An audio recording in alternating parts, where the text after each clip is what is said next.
शरद मोहोळ खून प्रकरणातील आरोपींना अभिजित मानकर यानं खेड शिवापूर परिसरात सिम कार्ड आणि पैसे दिल्याचं तपासात निष्पन्न झालंय।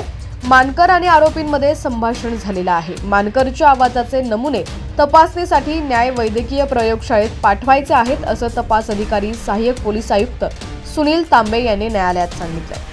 मोहोळ खून प्रकरणात अभिजित अरुण मानकर वय 31 राहणार दत्तवाडी याला गुन्हे शाखेनं अटक केली। आतापर्यंत खून प्रकरणात 17 आरोपींना अटक करण्यात आली आहे। मानकरला बुधवारी न्यायालयात हजर करण्यात आलं। खून करताना प्रत्यक्ष जागेवर असणारा मुन्ना पोळेकर आणि नामदेव कानगुडे यांच्या संपर्कात मानकर होता।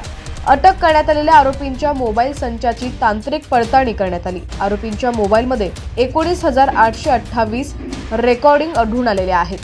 त्यापैकी 10,000 रेकॉर्डिंग फितीचे विश्लेषण करण्यात आलेले आहे। त्यापैकी 6 रेकॉर्डिंग फिती मोहोळ खून प्रकरणाशी संबंधित आहेत।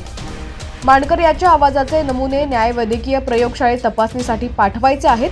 तपासात आणखी काही महत्त्वाची माहिती मिळण्याची शक्यता आहे असं सहाय्यक आयुक्त तांबे यांनी सांगितलंय।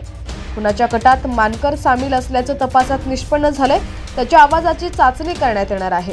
तपासासाठी पोलीस कोठडी देण्याची विनंती विशेष सरकारी वकील ॲडव्होकेट प्रमोद बोबटकर यांनी युक्तिवाद केली।